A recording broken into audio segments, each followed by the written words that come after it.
പേര്? ഇമിഗ്രേഷൻ കൗണ്ടറിലിരുന്ന ഉദ്യോഗസ്ഥൻ ചോദിച്ചു. മാധവ് ഝാ. ഇതിത്ര ചോദിക്കാനുണ്ടോ? പാസ്പോർട്ടിൽ നോക്കി മനസ്സിലാക്കിയാൽ പോരെ? മിസ്റ്റർ ഝാ, താങ്കൾ യുണൈറ്റഡ് സ്റ്റേറ്റ്സ് സന്ദർശിക്കുന്നതിൻ്റെ ഉദ്ദേശം എന്താണ്? അയാൾ എൻ്റെ പാസ്പോർട്ടിൻ്റെ പേജുകൾ മറിച്ചു. പുതിയ US വീസ ഒഴിച്ചാൽ എല്ലാ പേജും കാലിയാണ്. എൻ്റെ പ്രാണനെ തേടിപ്പിടിക്കാൻ എന്നാണ് ഉത്തരം നൽകാൻ തോന്നിയത്. ഞാൻ ന്യൂയോർക്കിലെ ഗേറ്റ്സ് ഫൗണ്ടേഷനിൽ ഒരു പരിശീലനത്തിന് പോവുകയാണ്. രേഖകൾ കാണിക്കൂ പ്ലീസ്. ഞാൻ ബാഗിൽ നിന്ന് ഒരു പ്ലാസ്റ്റിക് ഫയൽ പുറത്തെടുത്തു. അതിൽ ട്രെയിനിങ്ങിന് ക്ഷണിച്ചുകൊണ്ടുള്ള കത്തുണ്ട്. മാസം $3000 സ്റ്റൈഫൻഡ് തരുന്ന കാര്യവും അതിൽ പറഞ്ഞിട്ടുണ്ട്. മൈക്കിളിൻ്റെ ഓഫീസിൽ നിന്ന് തന്ന സർട്ടിഫിക്കേഷനും ഫൗണ്ടേഷനിൽ നിന്ന് അഡ്വാൻസായി തന്ന പണവും വീസ രേഖകളും കൂടി എൻ്റെ കയ്യിലുണ്ടായിരുന്നു. ഇമിഗ്രേഷൻ ഓഫീസർ ഫയൽ മുഴുവൻ പരിശോധിച്ചു. സർ, ന്യൂയോർക്കിൽ എവിടെയാണ് താങ്കൾ താമസിക്കുക? കൂട്ടുകാരുടെ കൂടെ. ഞാൻ ന്യൂയോർക്കിലെ സ്ഥലം പറഞ്ഞു കൊടുത്തു. ഓഫീസർ കുറച്ചു നേരം എൻ്റെ പാസ്പോർട്ട് പിടിച്ചുകൊണ്ടിരുന്നു.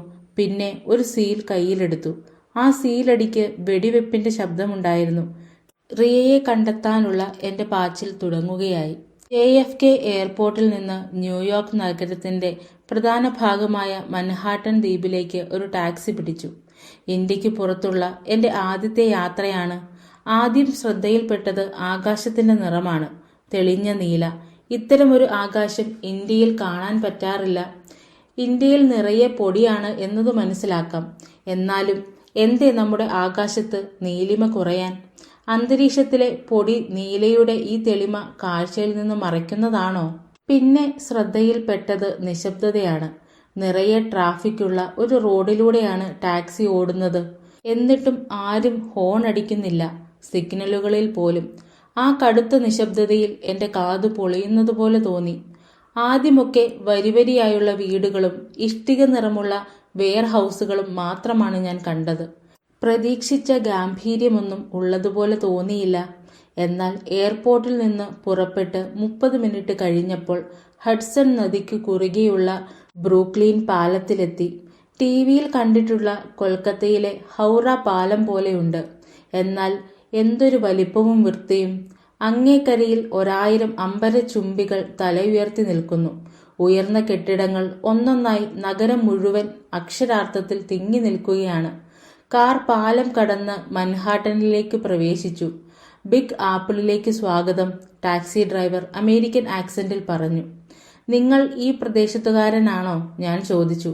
ഇപ്പോൾ അതെ. ശരിക്കുള്ള ജന്മദേശം അമൃത്സർ. ഞാൻ ടാക്സി ഡ്രൈവറുടെ പേര് നോക്കി. ബൽവിന്ദർ സിംഗ്. അപ്പോൾ ഞാൻ ഇതു കരുതിയതുപോലൊരു വിചിത്രദേശമൊന്നുമല്ല. മൻഹാട്ടനിൽ നിറയെ ആൾത്തിരക്കാണ്. ധൃതിയിൽപ്പെട്ട ആളുകൾ, പ്രഭാതത്തിൽ ഓടാനിറങ്ങിയവർ, സ്യൂട്ട് ധരിച്ച് ഓഫീസിലേക്ക് പോകുന്നവർ, സ്കൂളിലേക്ക് പോകുന്ന കുട്ടികൾ, തലങ്ങും വിലങ്ങും കടന്നു പോകുന്ന തെരുവുകളും ഇടറോഡുകളും. കുട്ടികളുടെ വഴി കാണിക്കാനുള്ള കളി പോലുണ്ട്. ഇവിടെയെങ്ങാനും ഒരാളെ കാണാതായാൽ പിന്നെ കണ്ടെത്താൻ വർഷങ്ങൾ വേണ്ടിവരും തീർച്ച. ഇതെല്ലാം ഒരൊറ്റ ഗ്രിഡിലാണ്. ഡ്രൈവർ പറഞ്ഞു.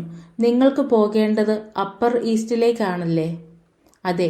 ഞാൻ പോകാനുള്ള അഡ്രസ് അയാൾക്ക് നേരെ നീട്ടി. മാധവ് ഝാ, അങ്ങനെ നീ എത്തിപ്പെട്ടു. വാതിൽ തുറന്ന ശൈലേഷ് ആവേശത്തോടെ വിളിച്ചു പറഞ്ഞു. ഞാൻ ശ്വാസം വീണ്ടെടുക്കാൻ പാടുപെടുകയായിരുന്നു. ബാക്ക് പാക്കും ഭാരമുള്ള സൂട്ട് കേസുമായി 3 നില ചവിട്ടിക്കയറി വന്നതാണ്. ഇതൊക്കെ യുദ്ധത്തിനു മുമ്പുള്ള കെട്ടിടങ്ങളാണ്, ശൈലേഷ് പറഞ്ഞു. അവൻ എൻ്റെ സൂട്ട് കേസും വലിച്ച് അപ്പാർട്ട്മെന്റിനകത്തേക്ക് നടന്നു. 2ാം ലോക മഹായുദ്ധത്തിന് മുമ്പുള്ളതാണ്. ഇവിടെ ഉയർന്ന തട്ടുണ്ട്, കൂടുതൽ തറവാടിത്തവും. എന്നാലും എല്ലാ ആഴ്ചയിലും ലിഫ്റ്റ് കേടാവും. 3 ബെഡ്റൂമുള്ള അപ്പാർട്ട്മെന്റാണ്. ശൈലേഷ് എന്നെ അതിഥികൾക്കുള്ള റൂമിലേക്ക് കൂട്ടിക്കൊണ്ടുപോയി. കണ്ടാൽ നല്ല അന്തസ്സുണ്ട്. ഓടുകൊണ്ടുള്ള ഗണപതിയും മധുബനി ശൈലിയിലുള്ള കൃഷ്ണന്റെ പെയിന്റിങ്ങുകളുമെല്ലാമായി ഇന്ത്യൻ രീതിയിലാണ് ഒരുക്കിയിരിക്കുന്നത്. ശൈലേഷ് സെന്റ് സ്റ്റീഫൻസിൽ നിന്ന് പോയ ശേഷം ഹാർവാർഡിൽ നിന്നാണ് MBA എടുത്തത്. പിന്നെ അവൻ വാൾ സ്ട്രീറ്റിലെ പ്രമുഖ ഇൻവെസ്റ്റ്മെന്റ് ബാങ്കായ ഗോൾഡ്മാൻ സാക്സിലാണ് ജോലി ചെയ്യുന്നത്. ഹാർവാർഡിൽ വച്ച് കണ്ടുമുട്ടിയ ഗേൾഫ്രണ്ട് ജ്യോതിയുമൊത്താണ് ഈ അപ്പാർട്ട്മെന്റിൽ താമസം. വാൾ സ്ട്രീറ്റിലെ വേറൊരു ഇൻവെസ്റ്റ്മെന്റ് ബാങ്കായ മോർഗൻ സ്റ്റാൻലിയിലാണ് ജ്യോതിക്ക് ജോലി. അപ്പാർട്ട്മെന്റിന്റെ വലിപ്പം കണ്ടാലറിയാം രണ്ടുപേർക്കും ബാങ്ക് നല്ല ശമ്പളം കൊടുക്കുന്നുണ്ടെന്ന്. ശൈലേഷിന്റെ കണ്ണിന് താഴെയുള്ള കറുപ്പ് പാടു കണ്ടാൽ അവർ ശരിക്കു പണിയെടുപ്പിക്കുന്നുണ്ട് എന്നുമറിയാം. എന്റെ ഡിപ്പാർട്ട്മെന്റ് M&A ആണ്, മെർജേഴ്സ് ആൻഡ് അക്വിസിഷൻസ്. ശൈലേഷ് സ്വന്തം ജോലിയെക്കുറിച്ച് പറഞ്ഞു. കമ്പനികൾ പരസ്പരം ലയിക്കുന്നതും വിഴുങ്ങുന്നതുമൊക്കെ കൈകാര്യം ചെയ്യുന്ന വിഭാഗം. ഞങ്ങൾ അവന്റെ സ്വീകരണ മുറിയിൽ ഇരുന്നു. ഞാൻ എത്തിയത് വളരെ നേരത്തെയായിരുന്നു. രാവിലെ 6:30 മണി ആയതേ ഉള്ളൂ. ശൈലേഷ് ജോലിക്ക് പോകാൻ റെഡിയായി കഴിഞ്ഞു. ചാര നിറത്തിലുള്ള സ്യൂട്ടും കടും നീല സിൽക്ക് ടൈയും. തിടുക്കത്തിൽ ബ്രേക്ക്ഫാസ്റ്റ് കഴിച്ച് അവൻ ഷൂസിനുള്ളിൽ കയറി. സോറി, സ്വല്പം ധൃതിയിലാണ്, ശൈലേഷ് പറഞ്ഞു. എനിക്കും ജ്യോതിക്കും 7 മണിയുടെ സബ്വേ പിടിക്കണം. വൈകുന്നേരം കാണാം. ഓക്കെ, നോ പ്രോബ്ലം, ഞാൻ പറഞ്ഞു. എന്തായാലും എനിക്കും ഒന്ന് വിശ്രമിക്കണം, നല്ല ക്ഷീണം. ഉറങ്ങാതിരിക്കാൻ ശ്രമിച്ചോ. സമയമാറ്റവുമായി അഡ്ജസ്റ്റ് ചെയ്യാൻ അത് സഹായിക്കും. ഇവിടുത്തെ സമയത്തിന് 10 മണിക്കൂർ വ്യത്യാസമുണ്ട്.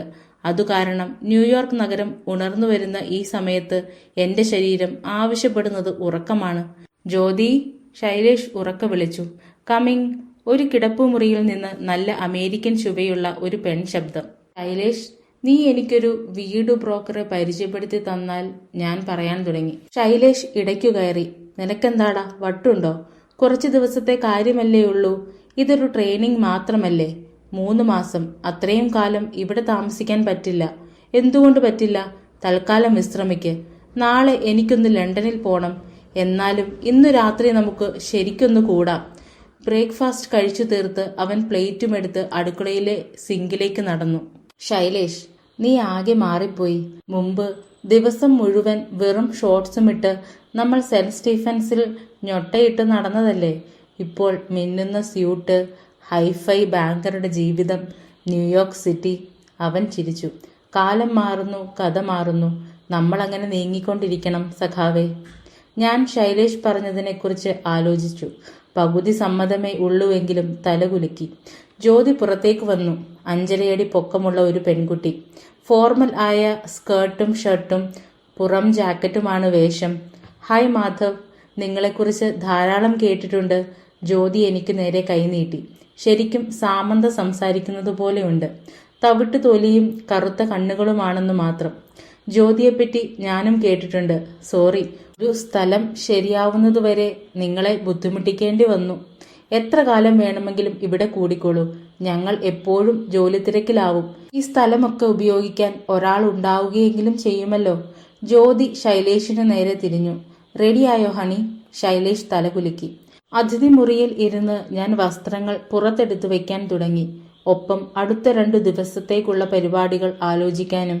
മ്യൂസിക് പരിപാടിയുള്ള ബാറുകൾ വല്ലതും ഇപ്പോൾ തുറന്നിരിക്കുന്നുണ്ടാവുമോ ആവോ. 5 മിനിറ്റ് നേരത്തേക്ക് ഞാനൊന്ന് കിടന്നു. കണ്ണ് തുറന്നത് 5 മണിക്കൂർ കഴിഞ്ഞാണെന്ന് മാത്രം. ആകെ തല കീഴ്മേൽ മറിഞ്ഞതുപോലെ. സമയമാറ്റം കാരണം സ്ഥലകാല ബോധമെല്ലാം പോയി. ഒരു ലോക്കൽ സിം കാർഡ് സംഘടിപ്പിക്കണം. പേഴ്സിൽ എത്ര $, ഇരിപ്പുണ്ട് എന്ന് പരിശോധിച്ച ശേഷം വീടിന്റെ താക്കോൽ എടുത്ത് ഞാൻ പുറത്തേക്കിറങ്ങി. കള്ളികളായി തിരിച്ച രീതിയിലാണ് മാൻഹട്ടൻ. വടക്ക് തൊട്ട് തെക്ക് വരെ നമ്പറിട്ട് തിരിച്ച തെരുവുകൾ. കുറച്ചുകൂടി വീതിയുള്ള അവന്യൂകൾ കിഴക്കു പടിഞ്ഞാറായാണ്. 3-ാമത്തെ അവന്യൂയിൽ 83-ാം സ്ട്രീറ്റിലുള്ള ശൈലേഷിന്റെ അപ്പാർട്ട്മെന്റ് സെൻട്രൽ പാർക്കിനടുത്താണ്. പാർക്കിന്റെ കിഴക്കുഭാഗം 5-ാമത്തെ അവന്യൂവിലാണ്. നഗരത്തിന്റെ ഒരു പ്രധാന അടയാളമായ പാർക്ക് 3.5 ചതുരശ്ര കിലോമീറ്റർ വിസ്താരമുള്ള ഒരു ചതുരമാണ്. തെക്ക് 60-ാം സ്ട്രീറ്റ് മുതൽ വടക്ക് 120-ാം സ്ട്രീറ്റ് വരെയും കിഴക്ക് 5-ാമത്തെ അവന്യൂ തൊട്ട് പടിഞ്ഞാറ് 1-ാമത്തെ അവന്യൂ വരെയും അത് വ്യാപിച്ചു കിടക്കുന്നു. എനിക്ക് ദിശ തെറ്റാതിരിക്കാൻ പാർക്ക് സഹായിച്ചു. അതിന്റെ തെക്കേ അറ്റത്ത് കുറെ കടകളുണ്ട്. അവിടെ സിം കാർഡ് കിട്ടിയേക്കും. 3-ാം അവന്യൂവിൽ നിന്ന് 5-ാം അവന്യൂവിലേക്ക് നടന്നു. പിന്നെ തെക്കോട്ട് സ്ട്രീറ്റ് നമ്പർ 83 മുതൽ 60 വരെ. 20 മിനിറ്റിൽ ഞാൻ പാർക്കിന്റെ തെക്കു കിഴക്കേ മൂലയിലെത്തി. അവിടെ കടകളുടെ ഒരു നിര. ടി മൊബൈൽ എന്ന് ബോർഡ് വെച്ച ഒരു കടയും അക്കൂട്ടത്തിലുണ്ട്. ടി മൊബൈൽ സ്റ്റോറിലെ സെയിൽസ്മാൻ 3G ഡേറ്റ പ്ലാൻ ഉള്ള ഒരു സിം കാർഡ് തരാം എന്ന് പറഞ്ഞു. 2 വർഷത്തേക്കുള്ള കോൺട്രാക്ട് എടുത്താൽ ഒരു ഫ്രീ ഐഫോണും തരാം. അത്രയും കാലം ഞാൻ ഇവിടെ ഉണ്ടാവില്ല, ഞാൻ പറഞ്ഞു. വോയിസ് ആൻഡ് ഡേറ്റ പ്ലാൻ സഹിതം ഒരു ടച്ച് സ്ക്രീൻ ഫോൺ വാടകയ്ക്കെടുക്കാമെന്ന് ഞാൻ സമ്മതിച്ചു. ഇത് ആക്ടിവേറ്റ് ചെയ്യാൻ 20 മിനിറ്റ് കഴിയും, സെയിൽസ്മാൻ പറഞ്ഞു. ഞാൻ കടയിൽ നിന്നിറങ്ങി സെൻട്രൽ പാർക്കിനു നേരെ തിരിച്ചു വടക്കോട്ട് നടന്നു. എന്തെങ്കിലും കഴിച്ചിട്ട് മണിക്കൂറുകളായി. വഴിയിലെ കഫേകളിലും ആഹാരശാലകളിലും പരതി നോക്കി. ലഞ്ചിനുള്ള വിഭവങ്ങൾ എല്ലാവരും എഴുതി പ്രദർശിപ്പിച്ചിട്ടുണ്ട്. മിക്ക വിഭവങ്ങൾക്കും $10 വില വരും. സെൻട്രൽ പാർക്കിന് പുറത്ത് നിർത്തിയിട്ട ഒരു വാൻ പച്ചക്കറികളും ക്രീം ചീസും നിറച്ച റിംഗ് പോലുള്ള ബ്രെഡ് വിൽക്കുന്നത് കണ്ടു. ബേഗൽ എന്നാണ് അതിന് പേര്. വെറും $3. ഒപ്പം ഒരു തണുത്ത ഡ്രിങ്കുമുണ്ട്. ഞാൻ ഒരു ബേഗൽ വാങ്ങി. അകമ്പടിയായി ക്രീം ചീസും തക്കാളിയും സവോളയും. ഒപ്പം വലിയൊരു ഗ്ലാസ് കോക്കുമുണ്ട്. ഞാൻ സെൻട്രൽ പാർക്കിന് പുറത്തുള്ള ഒരു ഒഴിഞ്ഞ ബെഞ്ചിലിരുന്ന് നടന്നു പോകുന്ന ടൂറിസ്റ്റുകളെ നോക്കി. ന്യൂയോർക്ക് നഗരം സുന്ദരമാണ്, വൃത്തിയുള്ളതും. ഇന്ത്യയിൽ നിന്ന് ഒരു വികസിത രാജ്യത്തെത്തുമ്പോഴുള്ള ആദ്യത്തെ ദിവസം ഉൾക്കൊള്ളാൻ സ്വല്പം സമയമെടുക്കും. ആർഭാടം നിറഞ്ഞ കെട്ടിടങ്ങൾ, മിനുമിനുത്ത റോഡുകൾ, തിളങ്ങുന്ന കടകൾ, പിന്നെ തികഞ്ഞ ശബ്ദമില്ലായ്മയും. എന്തുകൊണ്ടോ ഇവിടെ ആരും ഹോണടിക്കുന്നേയില്ല. എല്ലാവരും കൂടി എല്ലാം ശുഭമായി കലാശിക്കുന്ന ഒരു യക്ഷിക്കഥയ്ക്കുള്ളിൽ എത്തിപ്പെട്ടതുപോലെ തോന്നും. പാർക്ക് ബെഞ്ചിലിരുന്ന് ഞാൻ സ്വസ്ഥമായി ആഹാരം കഴിച്ചു. ഫോണിന്റെ ഒരു മൂലയിൽ 3G ചിഹ്നം പ്രത്യക്ഷപ്പെട്ടു. നെറ്റ്വർക്ക് ശരിയായി എന്നർത്ഥം. ഞാൻ ഗൂഗിളിൽ ആദ്യത്തെ പരതൽ നടത്താനായി ടൈപ്പ് ചെയ്തു, ന്യൂയോർക്ക് സിറ്റിയിൽ ലൈവ് മ്യൂസിക് നടക്കുന്ന സ്ഥലങ്ങൾ. ഇന്റർനെറ്റ് എളുപ്പത്തിൽ കിട്ടി. പക്ഷേ സെർച്ചിൽ കിട്ടിയ ലിസ്റ്റ് അത്ര എളുപ്പം പിടിച്ചതല്ല. ആയിരക്കണക്കിന് സ്ഥലങ്ങളാണ് അതിൽ പൊന്തി വന്നത്. ആദ്യം കണ്ട ലിങ്ക് ടൈം ഔട്ട് എന്ന മാസികയുടെ വെബ്സൈറ്റിലാണ് എത്തിച്ചത്. അതിൽ തന്നെയുണ്ട് സിറ്റിയിലെ ഏറ്റവും മികച്ച 100 മ്യൂസിക് ഷോ സ്ഥലങ്ങളുടെ ലിസ്റ്റ്. പട്നയിൽ ലൈവായി മ്യൂസിക് നടത്തുന്ന ഒരു സ്ഥലമോ മറ്റോ കണ്ടാൽ ഭാഗ്യം. ഡുംറാവിലാവട്ടെ, ഒരു ബാറിൽ ചെന്ന് പാട്ടു കേൾക്കണം എന്ന മോഹം തോന്നിയാൽ തന്നെത്താൻ പാടുകയേ രക്ഷയുള്ളൂ. എന്നാൽ ന്യൂയോർക്കിലാവട്ടെ അത്തരം എണ്ണമറ്റ സ്ഥലങ്ങളുണ്ട്. സെൻട്രൽ പാർക്കിന് മുന്നിലെ ബെഞ്ചിലിരുന്ന് ഞാൻ നീളം കെട്ടിടങ്ങളിൽ കണ്ണു നട്ടു. എത്ര ചെറുതാണ് ഞാൻ, നിസാരനും. ഒരു നഗരത്തിൽ മ്യൂസിക് ഷോ നടക്കുന്ന സ്ഥലം, അത്രയല്ലേ ഉള്ളൂ. അതിലെന്താ ഇത്ര വിഷമം? പോരുന്നതിനു മുൻപ് എന്റെ മനസ്സിലുള്ള ചിന്ത അതായിരുന്നു. സംഗതി അത്ര നിസാരമല്ല എന്ന് ഇപ്പോഴാണ് പിടികിട്ടുന്നത്. ഞാൻ ഗൂഗിൾ മാപ്പിൽ കയറി നോക്കി. ഇപ്പോൾ നിൽക്കുന്ന സ്ഥലം 6ാമത്തെ അവന്യൂയിൽ 59ാം സ്ട്രീറ്റിൽ ആണെന്ന് അതിൽ നിന്ന് എനിക്ക് മനസ്സിലായി. ശൈലേഷിന്റെ വീട്ടിൽ തിരിച്ചെത്താൻ 3 കിലോമീറ്റർ നടക്കണം എന്നും അതിൽ നിന്ന് മനസ്സിലായി. തണുപ്പ് നിറഞ്ഞ കാറ്റ് എന്റെ ബീഹാറി സ്വെറ്റർ തുളച്ചു കയറി. ഞാൻ കൈകൾ പിണച്ച് നെഞ്ചോട് ചേർത്തു വെച്ചു. എടോ മാധവ്, താൻ എന്തൊരു മരമണ്ടനാണ്. പാർക്കിനോട് ചേർന്ന് 5ാം അവന്യൂവിലൂടെ വടക്കോട്ട് നടക്കവേ ഞാൻ സ്വയം പറഞ്ഞു. പെട്ടെന്നുള്ള ഒരു ആവേശത്തിൽ ബാഗും കെട്ടിയെടുത്ത് ഈ തണുത്തു കോച്ചുന്ന നഗരത്തിലേക്ക് പോന്നിരിക്കുകയാണ്. വീശിയടിച്ച കാറ്റിൽ മുഖം മരവിച്ചുപോയി. എനിക്കിത് പറ്റില്ല, ഞാൻ തന്നെത്താൻ പറഞ്ഞു. ആഴത്തിൽ ശ്വാസമെടുത്ത് വെറും നിശ്ചയദാർഢ്യം കൊണ്ട് മാത്രം വിജയിച്ചെടുത്ത പഴയ ബാസ്കറ്റ്ബോൾ മാച്ചുകളെ ഞാൻ മനസ്സിൽ ഓർത്തെടുത്തു. ഓരോരോ തെരുവുകളായി, ഓരോരോ അവന്യൂകളായി, ഓരോരോ ബാറുകളായി. വിടരുത് മാധവ്. മാധവ് ഗേറ്റ്സ് ഫൗണ്ടേഷനിൽ നിന്നും ഗ്രാന്റ് തരപ്പെടുത്തിയെടുത്തെന്നോ? വിശ്വസിക്കാൻ പറ്റുന്നില്ല, ജ്യോതി പറഞ്ഞു. ശൈലേഷിന്റെ വീട്ടിൽ അത്താഴം കഴിക്കുകയായിരുന്നു ഞങ്ങൾ. ചപ്പാത്തിയും ചന്നാ മസാലയും. ന്യൂയോർക്കിൽ എന്റെ ആദ്യത്തെ രാത്രിയാണ്. ഗ്രാന്റ് കിട്ടിയത് സ്കൂളിനാണ്. അവിടെയുള്ളവർ ചെയ്യുന്ന നല്ല പ്രവൃത്തി ഫൗണ്ടേഷൻകാർക്ക് ബോധിച്ചു, ഞാൻ പറഞ്ഞു. സംഗതി ഒപ്പിച്ചെടുത്തത് ഇവൻ തന്നെ. ശൈലേഷ് ഇടയ്ക്കു കയറി. ബിൽ ഗേറ്റ്സ് നേരിട്ട് വന്ന് സ്കൂൾ കണ്ടു. ഗ്രാന്റ് പ്രഖ്യാപിക്കുകയും ചെയ്തു. ഇപ്പോഴത്തെ ഈ ഇന്റേൺഷിപ്പ് കഴിഞ്ഞാൽ ന്യൂയോർക്കിൽ സ്ഥിരമായി ജോലി ശരിയാകുമോ? ജ്യോതിയുടെ അടുത്ത ചോദ്യം. എനിക്ക് ജോലിയൊന്നും ആവശ്യമില്ല, ഞാൻ പറഞ്ഞു. പിന്നെ ഇതെന്താ, വെറുതെ എക്സ്പീരിയൻസ് കിട്ടാനാണോ? അത് പിന്നെ, ഇത് വേറെ ഒരു ആവശ്യത്തിനാണ്. ഞാൻ പെട്ടെന്ന് വായടച്ച് ജ്യോതിയെ നോക്കി. ശൈലേഷിന് എന്റെ ശങ്ക പിടികിട്ടി. എന്താടാ, എന്നോട് മാത്രമായി പിന്നെ പറയാനുള്ളതാണോ? അവൻ ചോദിച്ചു. ഓ, ആണുങ്ങളുടെ സ്വകാര്യം. ജ്യോതി പുഞ്ചിരിച്ചു. ഞാനും തിരിച്ചു പുഞ്ചിരിച്ചു. അവൾ അടുക്കളയിലേക്ക് പോകാനായി എഴുന്നേറ്റു. എടാ, നീ എന്തു പറഞ്ഞാലും അവസാനം ഞാനത് അവളോട് പറയാതിരിക്കില്ല, ശൈലേഷ് ജ്യോതിയെ നോക്കിക്കൊണ്ട് പറഞ്ഞു. അവൾ അത് കേട്ട് അവനൊരുമ്മ പറത്തിക്കൊടുത്തു.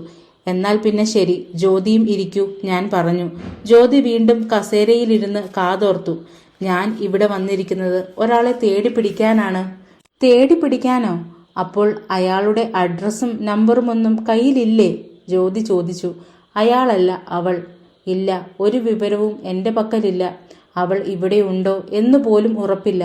ഹയ്യടാ, അപ്പോൾ ആള് പെണ്ണാണ് അല്ലേ? അങ്ങനെയല്ലേ വരൂ, ജ്യോതി പറഞ്ഞു. ആരാണ് കക്ഷി? ശൈലേഷ് ചോദിച്ചു. റിയ. റിയ? ആര്? റിയ സൊമാനിയോ? അതെ. ശൈലേഷ് സ്വയം അറിയാതെ ചൂളം വിളിച്ചുപോയി. കള്ളപ്പഹയ, ശരിക്കും? നീ ന്യൂയോർക്കിൽ വന്നിരിക്കുന്നത് റിയ സൊമാനിയെ കണ്ടുപിടിക്കാനാണോ? അവൻ ചിരിക്കാൻ തുടങ്ങി. ആരാ ഈ റിയ സൊമാനി? അവൾ ഇവിടെ എന്തോ കോളിളക്കം സൃഷ്ടിച്ച മട്ടുണ്ടല്ലോ, ജ്യോതി പറഞ്ഞു. അവൾ ഇവന്റെ എന്താ ഇപ്പൊ പറയുക? എക്സ് ഗേൾഫ്രണ്ട്, ശരിയല്ലേ? എക്സ് ഹാഫ് ഗേൾഫ്രണ്ട്, ഞാൻ പറഞ്ഞു. അതൊക്കെ എത്ര കാലം മുമ്പത്തെ കഥയാണ്. ശൈലേഷിന്റെ ആശയക്കുഴപ്പം ശബ്ദം കേട്ടാൽ അറിയാം. അവൾ ലണ്ടനിലെ ഒരു കസിനെ കല്യാണം കഴിച്ചില്ലേ? പഠിപ്പു നിർത്തി പോയതല്ലേ? അത് കസിനൊന്നും ആയിരുന്നില്ല. കുടുംബസുഹൃത്തായ റോഹനെയാണ് അവൾ കല്യാണം കഴിച്ചത്. കോളേജിലെ കേട്ടുകേൾവികൾ ഇങ്ങനെ പെരുപ്പിച്ചു കേൾക്കുന്നത് എനിക്ക് വെറുപ്പാണ്. സോറി, ഡീറ്റെയിൽസ് ഒന്നും ഓർമ്മയില്ലടാ. അവൾ നിന്നെ കളിപ്പിച്ച് ഭർത്താവിന്റെ കൂടെ ലണ്ടനിലേക്ക് പറന്നു, ശൈലേഷ് പറഞ്ഞു. ഞാൻ പുഞ്ചിരിച്ചു. കഥ അവിടെ തീർന്നില്ലടാ, ഇനിയും കുറേയുണ്ട്. ബാക്കി കേൾക്കണോ? ജ്യോതിയും ശൈലേഷും താല്പര്യത്തോടെ തലകുലുക്കി. ഞാൻ നടന്നതെല്ലാം അവരെ പറഞ്ഞു കേൾപ്പിച്ചു. കഥ മുഴുവൻ തീർന്നപ്പോഴേക്കും രാത്രി 10 മണിയായിരുന്നു. ജ്യോതി ശൈലേഷിന് നേരെ തിരിഞ്ഞു. ഇന്ത്യയിലെ ആണുങ്ങൾക്ക് ഇത്രയും റൊമാൻറ്റിക് ആവാൻ പറ്റുമെന്ന് ഞാൻ കരുതിയതേയില്ല. എന്താ ആ പറഞ്ഞതിനർത്ഥം? ശൈലേഷിന്റെ ശബ്ദത്തിൽ മുറിവേറ്റ ഭാവം.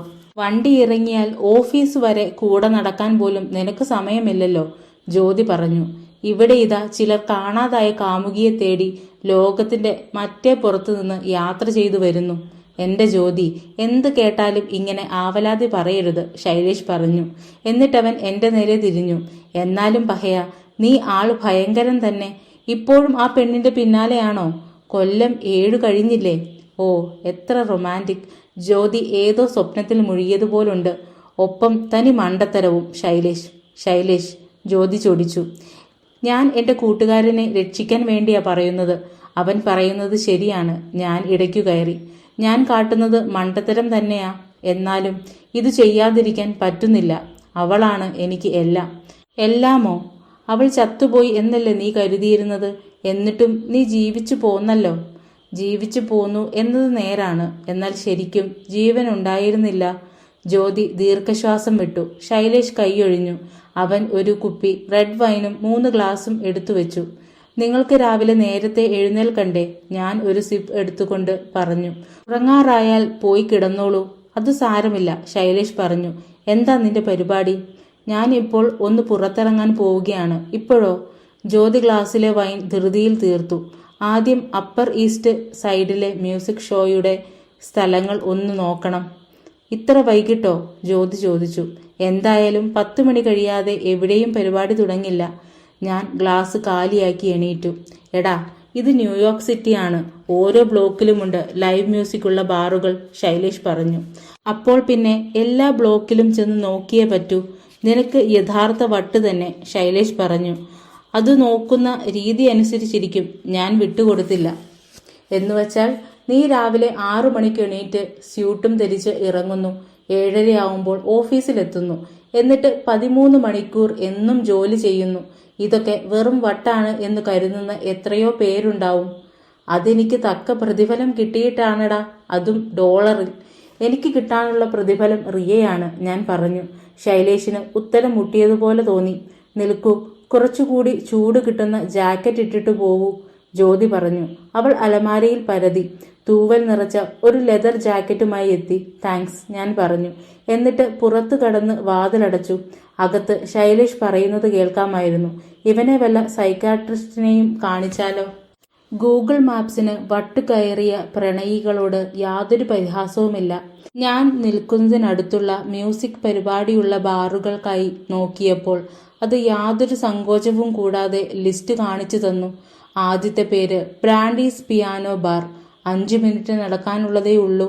അതൊരു കൊച്ചു ബാറായിരുന്നു. അതും തേടി നടക്കുകയല്ലെങ്കിൽ ചിലപ്പോൾ കാണാതെ പോയെന്നു വരാം. ചെല്ലുന്നവരെല്ലാം കുറഞ്ഞത് 2 ഡ്രിങ്കെങ്കിലും വാങ്ങണം എന്നാണ് അവിടുത്തെ നിയമം. എനിക്ക് മദ്യപിക്കാനൊന്നും മോഹമുണ്ടായിരുന്നില്ല. ബാറിന്റെ ആൾക്കാരെ കാണണം, ആരൊക്കെയാണ് പാടുന്നത് എന്ന് കണ്ടുപിടിക്കണം. സർ, 2 ഡ്രിങ്ക് ഓർഡർ ചെയ്തേ പറ്റൂ, പരിചാരിക ചുയിങ്കം ചവച്ചുകൊണ്ട് പറഞ്ഞു. കുറച്ചുകൂടി നല്ല മാർഗം വല്ലതും ഇതിനു കണ്ടെത്തണം എന്നെനിക്ക് ബോധ്യമായി. തൽക്കാലം മെനുവിലുള്ള ഏറ്റവും വില കുറഞ്ഞ മദ്യം ഞാൻ ഓർഡർ ചെയ്തു. 2 ബഡ്വിസർ ബിയർ പ്ലീസ്. തട്ടിക്കൂട്ടി ഉണ്ടാക്കിയ ഒരു സ്റ്റേജ്, ഒരു പിയാനോ വെച്ചിട്ടുമുണ്ട്. ഇടവേളയിലാണ് ഞാൻ ചെന്നു കയറിയിരിക്കുന്നത്. 10 മിനിറ്റ് കഴിഞ്ഞപ്പോൾ മാറ്റ് എന്ന പേരുള്ള ഒരു പാട്ടുകാരൻ സീറ്റിൽ വന്നിരുന്നു. ഹായ് ഗൈസ്, എല്ലാവരെയും വീണ്ടും കാണാൻ കഴിഞ്ഞതിൽ സന്തോഷം. നമുക്ക് എയ്റോസ്മിത്ത് വെച്ച് തുടങ്ങാം, മാറ്റ് പറഞ്ഞു. ജനം ആരവങ്ങൾ മുഴക്കി. എയ്റോസ്മിത്ത് നല്ല പ്രീതിയുള്ള പാട്ടാവണം എന്ന് ഞാൻ ഊഹിച്ചു. മന്ദഗതിയിലുള്ള പാട്ട്, തെളിമയുള്ള ശബ്ദം. എനിക്ക് ഇംഗ്ലീഷിൽ കിട്ടിയ പ്രാക്ടീസ് കാരണം ചില വാക്കുകൾ പിടിച്ചെടുക്കാൻ സാധിക്കുന്നുണ്ട്. ആളുകൾ ഇരുവശത്തേക്കും തലയാട്ടി പാട്ടിൽ മുഴുകി. തന്നെത്താൻ പിയാനോ വായിച്ചുകൊണ്ടാണ് മാറ്റ് പാടുന്നത്. വരികൾ ഇങ്ങനെയാണ്: ഉറങ്ങാതിരിക്കാം ഞാൻ നിൻ ശ്വാസനാളം ശ്രവിച്ചിടാൻ, കാണുവാൻ നിദ്രാധീനയാം നിന്റെ പുഞ്ചിരി, വയ്യ കണ്ണടച്ചുറങ്ങുവാൻ, പിന്നെ കാൺകയില്ലല്ലോ നിന്നെ ഇത്തിരി പോലും നഷ്ടമാവാൻ വയ്യ. എനിക്കും ഉറങ്ങാതിരിക്കണം എന്നു തന്നെയാണ്. രാത്രി മുഴുവൻ ഉറങ്ങാതിരുന്ന് കഴിയുന്നത്ര ബാറുകളിൽ ചെന്ന് റിയയെ തേടണം. ഫോണിൽ വീണ്ടും ഗൂഗിൾ മാപ്സ് തുറന്നു. കൊച്ചു സ്ക്രീനിൽ കാണുമ്പോൾ മൻഹാട്ടനിലെ തെരുവുകൾ എളുപ്പം കീഴടക്കാം എന്ന് തോന്നും. സത്യത്തിൽ കോടികൾ തിങ്ങിപ്പാർക്കുന്ന പടുകൂറ്റൻ നഗരമാണിത്. അവൾ ന്യൂയോർക്കിൽ ഉണ്ടാവണം എന്നു തന്നെയില്ല. തലയ്ക്കുള്ളിലിരുന്ന് ആരോ മൃദുവായി പറയുന്നു. ബാക്കി വന്നിട്ടുള്ള സ്വൽപ്പം വെളിവിന്റെ ശബ്ദം. പതിവ് പോലെ ഞാൻ അത് അവഗണിച്ചു. എന്നിട്ട് പാട്ടിൽ ശ്രദ്ധയർപ്പിച്ചു. പ്രണയിനിയോടൊപ്പമുള്ള നിമിഷങ്ങൾ നഷ്ടമായാലോ എന്ന് ഭയന്ന് ഉറങ്ങാൻ പറ്റാതിരിക്കുന്ന ഗായകന്റെ വ്യഥ എനിക്കും ഉള്ളിൽ അനുഭവപ്പെട്ടു. ഞാൻ ക്യാഷറുടെ അടുത്തു ചെന്ന് മാനേജറെ അന്വേഷിച്ചു. അയാൾ വന്നപ്പോൾ നേരത്തെ കരുതിയ ചോദ്യങ്ങൾ ചോദിച്ചു. ഞാൻ ഇന്ത്യയിൽ നിന്ന് വന്നതാണ്. കാണാതായ ഒരു സുഹൃത്തിനെ തേടി. അവൾ ന്യൂയോർക്കിലെ ഏതോ ബാറിൽ പാട്ടുകാരിയാണ് എന്നേ അറിയാവൂ. ഇവിടുത്തെ പാട്ടുകാർ ആരൊക്കെയാണ് എന്ന് പറയാമോ? പാട്ടുകാർ കുറെ പേരുണ്ട് ചങ്ങാതി. ഷെഡ്യൂൾ നോട്ടീസ് ബോർഡിൽ കാണാം. അയാളുടെ പേര് അറിയാമോ? ശരിക്കുള്ള പേര് റിയ എന്നാണ്. അങ്ങനെ ഒരു പേരുകാരി ഇവിടെയില്ല, ഉറപ്പാ. ഇനി സ്റ്റേജ് പരിപാടിക്ക് വേണ്ടി പേര് മാറ്റിയിട്ടുണ്ടോ എന്നറിയില്ല, ഞാൻ പറഞ്ഞു. എന്നാൽ കണ്ടുപിടിക്കാൻ ബുദ്ധിമുട്ടാവും. മെലിഞ്ഞു നീണ്ടിട്ടാണ്, നല്ല സുന്ദരിയും. അവസാനം കണ്ടപ്പോൾ നീളൻ മുടിയുണ്ടായിരുന്നു. ഈ നഗരം നിറയെ മെലിഞ്ഞു നീണ്ട സുന്ദരിമാരാണ്. ഇന്ത്യക്കാരിയാണ്. ഏതോ ന്യൂയോർക്ക് ബാറിൽ പാടുന്ന ഒരു ഇന്ത്യൻ ഗായിക. ബോളിവുഡ് പാട്ടുകളാണോ അവൾ പാടാറ്? എന്നാൽ ഇന്ത്യൻ റെസ്റ്റോറൻറ്റുകളിൽ ചെന്ന് നോക്കൂ, അതിന് സാധ്യതയില്ല. വെസ്റ്റേൺ മ്യൂസിക് ആയിരുന്നു അവൾക്കിഷ്ടം. ഈ ബാറിൽ വല്ല ഇന്ത്യൻ പാട്ടുകാരെയും കണ്ടതായി ഓർക്കുന്നുണ്ടോ? ഒരു നിമിഷം ആലോചിച്ച ശേഷം മാനേജർ ഇല്ല എന്ന് തലയാട്ടി. സോറി മേറ്റ്, ദാ ഷെഡ്യൂൾ. വല്ല പേരും ശ്രദ്ധയിൽപ്പെട്ടിട്ടുണ്ടോ എന്ന് നോക്കൂ. ഞാൻ നോട്ടീസ് ബോർഡിന് നേരെ നടന്നു. 1 മാസത്തെ പരിപാടികളുടെ വിവരങ്ങൾ മുഴുവനുമുണ്ട്. ഗായകരുടെ വിവരണങ്ങൾ വെച്ച്. റിയയോട് സാമ്യമുള്ള ആരെയും കണ്ടില്ല. പരിചാരിക 2 ബിയറിന്റെ ബില്ലുമായി എത്തി. 20% ടിപ്പും അവൾ തന്നെ ചേർത്തിട്ടുമുണ്ട്. 20%? ഇത് ന്യൂയോർക്കാണ്. അവൾ എന്നെ തുറിച്ചു നോക്കി. ന്യൂയോർക്കിൽ ടിപ്പ് കൊടുക്കുന്നത് നിർബന്ധമാണെന്ന് പിന്നീടാണ് മനസ്സിലായത്.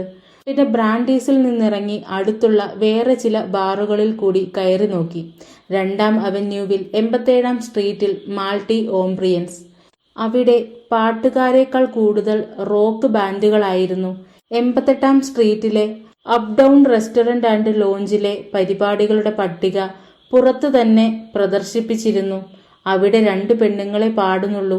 2 പേരും അമേരിക്കക്കാരാണെന്ന് വാതിൽക്കൽ നിൽക്കുന്ന ജോലിക്കാരൻ പറഞ്ഞു. 76ാം സ്ട്രീറ്റിലെ ആഡംബരം നിറഞ്ഞ കാർലൈൻ ഹോട്ടലിൽ ബെമൽമാൻസ് എന്നൊരു ബാർ ഉണ്ടായിരുന്നു. ഓരോ ഡ്രിങ്കിനും $15 വില, ടിപ്പ് കൂടാതെ. ഞാൻ ബാറിന്റെ ഒറ്റപ്പെട്ട ഒരു മൂലയിൽ ചെന്നിരുന്നു. വെയിറ്ററിൽ നിന്നകലെയായി ഓർഡർ നൽകുന്നത് ഒഴിവാക്കാൻ. സ്വർണ്ണമുടിക്കാരിയായ ഒരു അമേരിക്കൻ സുന്ദരി ഒരു പ്രണയഗാനം പാടുകയാണ്. ഒരു വെയിറ്റർ എന്റെ ഓർഡർ എടുക്കാൻ വന്നു. പെട്ടെന്നൊരു അത്യാവശ്യം വന്നതുകൊണ്ട് പോവുകയാണ് എന്ന് പറഞ്ഞ് ഞാൻ എഴുന്നേറ്റു. അല്ല, ഇവിടെ വേറെ വല്ല സ്ത്രീകളും പാടുന്നുണ്ടോ? 2 പേരുണ്ട്, മാറി മാറി വന്ന് പാടും. കണ്ടാൽ ഇന്ത്യക്കാരിയാണ് എന്ന് തോന്നുന്ന ആരെങ്കിലും? അതെനിക്ക് പറയാനാവില്ല സർ. ഈ അമേരിക്കക്കാർക്ക് ഉത്തരമറിയാത്ത ചോദ്യങ്ങൾക്ക് തോന്നും പോലെ ഉത്തരം നൽകാൻ ഇഷ്ടമല്ല. എന്തിനെക്കുറിച്ചും എല്ലാം അറിയാം എന്ന് നടിക്കുന്ന ഇന്ത്യക്കാരെ പോലെയല്ല. ഇന്ത്യക്കാരിയാണെന്ന് തോന്നിപ്പിക്കുന്ന ഉയരം കൂടിയ ഒരു സുന്ദരി? ഇല്ല സർ, കറുത്ത നിറക്കാരായ 2 പേരാണ് ഇവിടെ ഉള്ളത്, 2 വെള്ളക്കാരും. പ്രവൃത്തിദിനമായിട്ടും അർദ്ധരാത്രിയിൽ പോലും അവിടെ നല്ല തിരക്കായിരുന്നു. എന്റെ ചുറ്റും ഇരിക്കുന്നവർ വലിയ സന്തോഷത്തിലാണ്. ഗ്ലാസുകളുടെ കലമ്പലും പൊട്ടിച്ചിരികളും. ബീഹാർ എന്നൊരു സ്ഥലമുണ്ട് എന്ന് തന്നെ അവർക്ക് ആർക്കും അറിവുണ്ടാവില്ല. ആ പാട്ടുകാരൻ പാടുന്നത് പോലെ ഒരാളെ 1000 കൊല്ലം സ്നേഹിക്കുന്നത് എങ്ങനെയായിരിക്കും എന്ന് അവർക്ക് അറിവുണ്ടാവില്ല. അത് എനിക്ക് ശരിക്കും അറിയാം. ഗേറ്റ്സ് ഫൗണ്ടേഷന്റെ അമേരിക്കയിലുള്ള ഹെഡ് ഓഫീസ് സിയാറ്റിലിലാണ്. മൈക്രോസോഫ്റ്റിന്റെ ആസ്ഥാനമായ അവിടെ തന്നെയാണ് ബിൽ ഗേറ്റ്സിന്റെ താമസവും. ഇതുകൂടാതെ വാഷിംഗ്ടണിൽ ഒരു ഈസ്റ്റ് കോസ്റ്റ് ഓഫീസും അവർക്കുണ്ട്.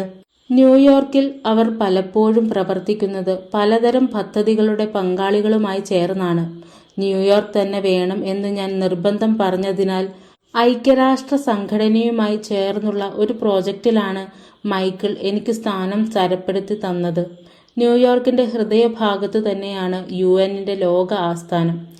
ആദ്യ ദിവസം ജോലിക്ക് പോയപ്പോൾ ഞാൻ ലാങ്ങിങ്സ്റ്റൺ അവന്യൂവിലുള്ള 86-ാം സ്ട്രീറ്റിലെ സ്റ്റേഷനിലേക്ക് നടന്നു. 4-ാം നമ്പർ ട്രെയിനിൽ കയറി 42-ാം സ്ട്രീറ്റിലുള്ള ഗ്രാൻഡ് സെൻട്രൽ സ്റ്റേഷനിൽ ഇറങ്ങി. എന്നിട്ട് UN ആസ്ഥാനത്തിന്റെ പടുകൂറ്റൻ കെട്ടിടത്തിലേക്ക് 1/2 മൈൽ നടന്നു. 3 ഘട്ടമായുള്ള സെക്യൂരിറ്റി പരിശോധനയ്ക്ക് ശേഷം യുണൈറ്റഡ് നേഷൻസിന്റെ പോപ്പുലർ ഫണ്ടിന്റെ ഓഫീസിൽ എത്തിച്ചേർന്നു. മിസ്റ്റർ ഝാ, സ്വാഗതം, വരൂ. എന്റെ ഇരട്ടി തടിയുള്ള 40 കടന്ന ഒരു കറുത്ത തൊലിക്കാരൻ റിസപ്ഷനിൽ വച്ച് സ്വീകരിച്ചു. പുസ്തകങ്ങളും റിപ്പോർട്ടുകളും നിറഞ്ഞ ഒരു ഓഫീസിലേക്കാണ് ഞാൻ പ്രവേശിച്ചത്. ഞാൻ ഒലാര ലോക്കറീസ്, ഉഗാണ്ടയിൽ നിന്നാണ്. 10 വർഷമായി പോപ്പുലേഷൻ ഫണ്ടിൽ ജോലി ചെയ്യുന്നു. ഞാനാണ് താങ്കളുടെ സീനിയർ. ആഫ്രിക്കൻ രാജ്യങ്ങളിൽ എയ്ഡ്സ് തടയുന്നതിനെക്കുറിച്ച് യുവാക്കൾക്ക് അറിവ് നൽകുന്നതിനായി ഗേറ്റ്സ് ഫൗണ്ടേഷൻ ആ സ്ഥാപനത്തിന് $5.25 കോടി അനുവദിച്ചിട്ടുണ്ടായിരുന്നു. ആ പദ്ധതിയുടെ പുരോഗതിയെക്കുറിച്ച് ഞാനൊരു റിപ്പോർട്ട് തയ്യാറാക്കണം. എനിക്കാണെങ്കിൽ ആഫ്രിക്കയിലെ കാര്യങ്ങളെക്കുറിച്ച് ഒന്നും അറിയില്ല, റിപ്പോർട്ട് തയ്യാറാക്കുന്ന രീതിയെക്കുറിച്ചും. ഞാൻ ഇന്ത്യയിലെ ബീഹാറിൽ ഒരു സ്കൂൾ നടത്തുകയാ. സോറി, ആഫ്രിക്കയും HIV ഗവേഷണവുമൊക്കെ എനിക്ക് പുതിയതാണ്. ഒലാര പുഞ്ചിരിച്ചു. ആ വലിയ മുഖത്ത് വെള്ളപ്പല്ലുകളുടെ തിളക്കം. പേടിക്കണ്ട, ശരിക്കുള്ള ഒരു സ്കൂൾ നടത്തുന്നതിനേക്കാൾ എത്രയോ എളുപ്പമാണ് റിപ്പോർട്ട് തയ്യാറാക്കുന്നത്. അന്ന് ഉച്ചതിരിഞ്ഞുള്ള സമയം മുഴുവൻ ഒലാര പദ്ധതിയുമായി ബന്ധപ്പെട്ട പലതരം ഡേറ്റാബേസുകൾ വിശദീകരിച്ചു തന്നു. ഘാന, ഉഗാണ്ട, ടാൻസാനിയ, ബോട്സ്വാന, ഈ 4 രാജ്യങ്ങളിലാണ് പ്രധാനമായും പ്രവർത്തനം. എന്റെ പരിശീലനവുമായി ബന്ധപ്പെട്ട മറ്റു വിശദാംശങ്ങൾ ഒലാര പറഞ്ഞു കേൾപ്പിച്ചു. രാവിലെ 9 മുതൽ വൈകിട്ട് 5 വരെയാണ് ജോലി സമയം. ഇടയ്ക്ക് 1 മണിക്കൂർ ഉച്ചഭക്ഷണത്തിനുള്ള ഇടവേളയും. ന്യൂയോർക്കിൽ ആദ്യമായാണോ? ഒലാര ചോദിച്ചു. അതെ. ശരി, ജോലി സമയം കഴിയുമ്പോൾ നമുക്കൊരു ഡ്രിങ്ക് കഴിക്കാൻ പോവാം. ഷുവർ, ഞാൻ പറഞ്ഞു. ഏതെങ്കിലും പ്രത്യേക സ്ഥലം താല്പര്യമുണ്ടോ? മ്യൂസിക് ഷോ ഉള്ള ഏതു സ്ഥലമായാലും മതി, ഞാൻ പറഞ്ഞു. 1 മാസം കഴിഞ്ഞ്. പഹയ, വേണ്ട, ഇതു വാങ്ങാൻ എനിക്ക് വയ്യ, ശൈലേഷ് പറഞ്ഞു. അവൻ ആ കവർ എന്റെ അടുത്തേക്ക് തന്നെ നീക്കിവെച്ചു.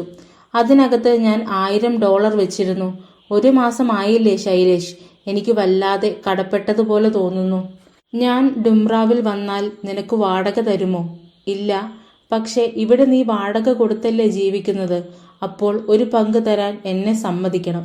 മണ്ടത്തരം പറയാതെ. നീ ഇവിടെ ഉണ്ടാവാറ് തന്നെയില്ല. എന്നും രാത്രി 3 മണി കഴിഞ്ഞല്ലേ വരാറ്. രാവിലെ 8 മണിക്ക് സ്ഥലം വിടുകയും ചെയ്യും. നീ ഇവിടെ ഉണ്ടെന്ന് തന്നെ ഞങ്ങൾക്ക് തോന്നാറില്ല. ശൈലേഷ് പറഞ്ഞത് ശരിയാണ്.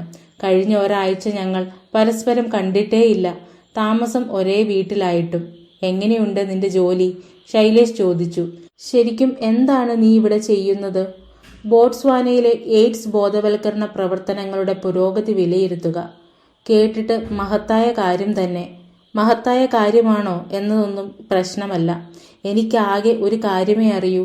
ഇനി 2 മാസമേ ബാക്കിയുള്ളൂ. റിയയുടെ പൊടി പോലും കാണാനില്ല താനും. ശൈലേഷ് സീരിയൽ പാക്കറ്റ് ചെരിച്ചു. സിനമൺ ടോക്സ് ക്രഞ്ച് എന്നാണ് ലേബലിൽ എഴുതിയിരിക്കുന്നത്. മധുരം പൊതിഞ്ഞ കൊച്ചു കട്ടകൾ അവന്റെ മുന്നിലെ പാലിൽ വന്ന് വീണു. എടാ, നീ ഈ പായുന്നത് ഇല്ലാത്ത എന്തിൻ്റെയോ പിന്നാലെയാണ്. ആയിരിക്കാം. കഴിഞ്ഞ 1 മാസത്തിൽ എത്ര ബാറുകളിൽ കയറി ഇറങ്ങി. പോയ സ്ഥലങ്ങളിലെല്ലാം രേഖപ്പെടുത്തി വെച്ചിരിക്കുന്ന നോട്ട്ബുക്കുകൾ എടുത്ത് ഞാൻ മറച്ചു നോക്കി. 100-ലധികം, 200-ഓളം ആയിട്ടുണ്ടാവും. നേരിട്ടു കയറി ചെന്നത് കൂടാതെ 500-ഓളം മ്യൂസിക് വേദികളിൽ ഫോൺ ചെയ്ത് അന്വേഷണം നടത്തിയിട്ടുമുണ്ടായിരുന്നു. റിയ എന്നൊരു പാട്ടുകാരിയെക്കുറിച്ച് കേട്ടവർ ആരുമില്ല. ശൈലേഷ് വായും പൊത്തി മിഴിച്ചിരുന്നു. വായിലുള്ള ആഹാരം ഇറക്കി തീർക്കാൻ സ്വയം സാവകാശം കൊടുത്ത ശേഷമാണ് അവൻ സംസാരം തുടർന്നത്. മാധവ്, നിന്നെ ഇഷ്ടപ്പെടുന്ന ഒരു ചങ്ങാതിയാണ് ഞാൻ. അതുകൊണ്ട് തുറന്നു പറയട്ടെ, ഇനിയെങ്കിലും ഇത് നിർത്ത്. അവള് പോയി. അവൾക്ക് നല്ലതു വരാൻ എല്ലാ ആശംസയും കൊടുക്ക്. എന്നിട്ട് നീ നിന്റെ കാര്യം നോക്കണം. അങ്ങനെ ചെയ്യാം. പക്ഷെ ചെയ്യാനുള്ളതെല്ലാം ചെയ്തു എന്ന് എനിക്ക് ബോധ്യം വന്നതിന് ശേഷം മാത്രം. 2 മാസം കൂടി. ഇപ്പോൾ ഇവിടെ വെച്ച് നിർത്തണം എന്നേ ഞാൻ പറയൂ. അതുമല്ല, 2 മാസം കഴിയുമ്പോൾ എന്തിനു തിരിച്ചു പോവണം? UN-ൽ മുഴുവൻ സമയം നിനക്ക് ജോലി കിട്ടാൻ വല്ല ചാൻസുമുണ്ടോ? അതറിയില്ല. അതിലൊന്നും ഞാൻ ഇതുവരെ താല്പര്യം പറഞ്ഞിട്ടില്ല. ഇങ്ങനെ കഴിഞ്ഞ കാലവും കെട്ടിപ്പിടിച്ചിരിക്കാതെ പുതിയൊരു ജീവിതം തുടങ്ങ്. ഇവിടെ നല്ല ജോലിയും കണ്ടുപിടിക്കണം. എന്നിട്ട് ആളുകളുമായൊക്കെ പരിചയപ്പെടണം. ഞാൻ പുഞ്ചിരിയോടെ തല കുലുക്കി. ശൈലേഷ് പറയുന്നതാണ് സാമാന്യ ബുദ്ധി. പക്ഷെ എനിക്ക് സാമാന്യ ബുദ്ധിയിൽ എവിടെ താല്പര്യം? ശൈലേഷ് പ്രാതൽ പൂർത്തിയാക്കി. ഷൂവിൽ കാൽ തിരുകിക്കൊണ്ട് അവൻ പറഞ്ഞു, ഒരു ദിവസം നമുക്ക് പുറത്തൊന്ന് കൂടണം.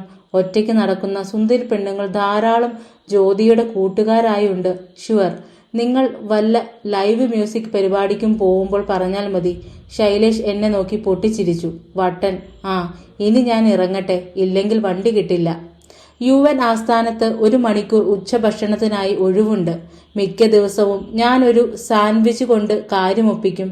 ശൈലേഷ് വാടകയൊന്നും വാങ്ങാത്തതുകൊണ്ട് കുറച്ചു കഴിയുമ്പോൾ ഒരു കാപ്പച്ചീനോ കാപ്പിക്കും പണം തികയുമായിരുന്നു. ഭക്ഷണ സ്ഥലത്ത് സ്വസ്ഥമായി ഫോൺ ചെയ്യാൻ പറ്റുന്ന ഒരു ഒഴിഞ്ഞ മൂല ഞാൻ കണ്ടെത്തി. ഹലോ, ഇത് വെസ്റ്റ് വില്ലേജ് ടാലന്റ് ഹൗസ് ആണോ? അതെ. കനത്ത അമേരിക്കൻ ചുവയോടെ ഒരു പ്രായം ചെന്ന മദാമയുടെ ശബ്ദം. മാനേജറോട് ഒന്ന് സംസാരിക്കാൻ പറ്റുമോ? കാര്യം എന്താണെന്ന് പറയാൻ പറ്റുമോ? ഞാൻ ഒരു പാട്ടുകാരിയെ കണ്ടുപിടിക്കാൻ ശ്രമിക്കുകയാണ്. ഇവിടെ പാട്ടുകാർ ഒരുപാടുണ്ട്. ഞങ്ങളുടെ വെബ്സൈറ്റ് നോക്കിയിരുന്നോ? ഉവ്വ്, നോക്കി. പക്ഷെ ആ ലിസ്റ്റിലില്ലാത്ത ഒരാളെയാണ് ഞാൻ തിരയുന്നത്. മനസ്സിലായില്ല. അതിപ്പോ ആൾ ഇന്ത്യക്കാരിയാണ്. 20 കഴിഞ്ഞ പ്രായം. ശരിക്കുള്ള പേര് റിയ. സ്റ്റേജിൽ പറയുന്ന പേര് വേറെയാവാം. ഇത്രയും കുറച്ച് വിവരങ്ങൾ വച്ച് എനിക്ക് സഹായിക്കാൻ പറ്റില്ല. അവർ എവിടെയെങ്കിലും പരിപാടി അവതരിപ്പിക്കുന്നത് നിങ്ങൾ കണ്ടിട്ടുണ്ടോ? ഇല്ല. സത്യം പറഞ്ഞാൽ അവൾ എൻ്റെ ഒരു പഴയ കൂട്ടുകാരിയാണ്. ആളെ കണ്ടുപിടിക്കാനുള്ള ശ്രമത്തിലാണ് ഞാൻ. സോറി, വേറൊരു കോൾ വരുന്നു. ബൈ. ഞാൻ ഫോൺ വെച്ചു. 1/2 ലിറ്ററിലേറെ കാപ്പി പകർന്ന എൻ്റെ വലിയ കപ്പ് ഞാൻ ഒന്നുകൂടെ മോന്തി. അമേരിക്കക്കാർക്ക് വലിപ്പത്തിലാണ് കാര്യം. കാറായാലും ശരീരമായാലും ഭക്ഷണമായാലും. ഉച്ചഭക്ഷണത്തിനുള്ള ഇടവേളയിൽ 10 മിനിറ്റ് കൂടി ബാക്കിയുണ്ടായിരുന്നു. ആ സമയം കൊണ്ട് ഏതാനും ബാറുകളിലേക്ക് കൂടി ഞാൻ വിളിച്ചു. ഒരു ടാലന്റ് ഏജൻസിയിലേക്കും. അതു കഴിഞ്ഞ് വൈകുന്നേരം ട്രിബേക്ക പ്രദേശത്തുള്ള 6 ബാറുകളിൽ നേരിട്ട് കയറി നോക്കാനുള്ള വഴിയും നോക്കിവെച്ചു. സോറി, ഇന്ത്യൻ പാട്ടുകാരാരും ഇവിടെയില്ല, അവൾ പറഞ്ഞു. ട്രിബേക്ക നേഷൻ എന്ന കൊച്ചു ബാറിൽ എത്തിയതായിരുന്നു ഞാൻ. 30 സീറ്റും ഒരാൾക്ക് നിന്ന് പാടാൻ പറ്റിയ ചെറിയൊരു സ്റ്റേജും. അന്നത്തെ പാട്ടുകാരി പാടി തീർത്തപ്പോൾ ഞാൻ അവളുടെ അടുത്തു ചെന്ന് അഭിനന്ദിച്ചു. നല്ല ശബ്ദം. കുറച്ചു നേരം എൻ്റെ കൂടെ ഇരിക്കാമോ? സംശയത്തോടെയാണ് അവൾ എന്നെ നോക്കിയത്. ചില ചോദ്യങ്ങൾ ചോദിക്കാൻ മാത്രമാണ്, വേറൊന്നിനുമല്ല, ഞാൻ പറഞ്ഞു. അവൾ ജാക്ക് ഡാനിയൽ വിസ്കിയും ഡയറ്റ് കോക്കും ഓർഡർ ചെയ്തു. എന്നോടും അതുതന്നെ പരീക്ഷിക്കാൻ പറയുകയും ചെയ്തു. എറീക്ക 22കാരിയാണ്. ന്യൂയോർക്കിനു വടക്കുള്ള റോഡ് ഐലൻഡ് എന്ന സംസ്ഥാനത്തു നിന്നാണ്. ബ്രോഡ്വേയിലെ ഒരു നാടകത്തിൽ അഭിനയിക്കണം എന്നാണ് അവളുടെ മോഹം. പകലൊക്കെ നാടകങ്ങൾക്കുള്ള ഓഡിഷനുകൾക്ക് ചെന്ന് ഭാഗ്യം പരീക്ഷിക്കും. രാത്രി പാട്ടുപരിപാടികളിലൂടെ ജീവിക്കാനുള്ള വകയുണ്ടാക്കും. ഹൈസ്കൂൾ കഴിഞ്ഞപ്പോൾ ഞാൻ ഇങ്ങോട്ട് പോന്നതാണ്. കോളേജിലൊന്നും പോയിട്ടില്ല. കഴിഞ്ഞ ഏതാനും ആഴ്ച കൊണ്ട് അമേരിക്കക്കാരെക്കുറിച്ച് ചില കാര്യങ്ങൾ ഞാൻ മനസ്സിലാക്കിയിരുന്നു. എന്തെങ്കിലും വേണം എന്ന് തോന്നിയാൽ അവർ അതിലങ്ങ് എടുത്തു ചാടും. എടുക്കുന്ന റിസ്കിനെ പറ്റിയൊന്നും വല്ലാതെ ആലോചിക്കുകയൊന്നുമില്ല. ഇന്ത്യയിൽ ഏതു രക്ഷിതാവാണ് 12ാം ക്ലാസ് കഴിഞ്ഞ മക്കളെ രാത്രി ബാറുകളിൽ പോയി പാടാൻ സമ്മതിക്കുക? ഈ പെൺകുട്ടിയെ എങ്ങനെയെങ്കിലും എനിക്ക് കണ്ടെത്തിയേ പറ്റൂ. ഞാൻ പറഞ്ഞു. അകത്തു ചെന്ന 2 വിസ്കി കുറച്ചൊന്ന് വായാടിയാക്കിയിരുന്നു. പ്രണയം അത് പല ഭ്രാന്തും ചെയ്യിപ്പിക്കും, എറീക്ക പറഞ്ഞു. ശരിയാണ്, എനിക്കിപ്പോൾ കുറച്ച് ഭ്രാന്ത് പിടിച്ചു തുടങ്ങി. പ്രണയം, എറീക്ക ചിരിച്ചു. എന്തായാലും അത് ഞങ്ങൾ പാട്ടുകാർക്ക് നല്ല ജോലി തരുന്നുണ്ട്. ഞാൻ റിയയെക്കുറിച്ച് ഒരു വിവരണം നടത്തി. ഏജന്റുമാരോട് സംസാരിച്ചോ? പറ്റാവുന്നത്ര. ഇതുവരെ ഒരു തുമ്പും കിട്ടിയില്ല. ആ കുട്ടിക്ക് സ്റ്റേജിൽ പേര് വേറെയാണെങ്കിൽ കാര്യം ശരിക്കും ബുദ്ധിമുട്ടാവും. എന്നാലും അവൾ ഇന്ത്യക്കാരിയല്ലേ, ആരെങ്കിലും ഓർക്കാതിരിക്കില്ല എന്നാണ് എൻ്റെ പ്രതീക്ഷ. 2 മാസം ബാക്കിയുണ്ട്. എൻ്റെ കണ്ണിൽ ആരെങ്കിലും പെട്ടാൽ വിവരം അറിയിക്കാം. അത് വലിയ സഹായമാവും. നിങ്ങളുടെ നമ്പർ എനിക്കറിയില്ല. ഞങ്ങൾ ഫോൺ നമ്പറുകൾ കൈമാറി. വേറെ ചില ബാറുകൾ കൂടി അവൾ നിർദ്ദേശിച്ചു. ഇതാ ടിഷ്യൂ പേപ്പറിൽ കുറിച്ചെടുത്ത ഒരു ലിസ്റ്റ് എറീക്ക എനിക്ക് നേരെ നീട്ടി. ഇതാ ടിഷ്യൂ പേപ്പറിൽ കുറിച്ചെടുത്ത ഒരു ലിസ്റ്റ് എറീക്ക എനിക്ക് നേരെ നീട്ടി. ഇതൊക്കെ പുതിയ പാട്ടുകാർക്ക് അവസരം കൊടുക്കുന്ന സ്ഥലങ്ങളാണ്. താങ്ക്സ്.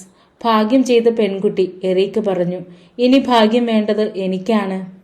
1.5 മാസത്തിനു ശേഷം. അപ്പോൾ പൈലോസിൽ കാണാം. First അവന്യൂവിൽ 7ാമത്തെ street.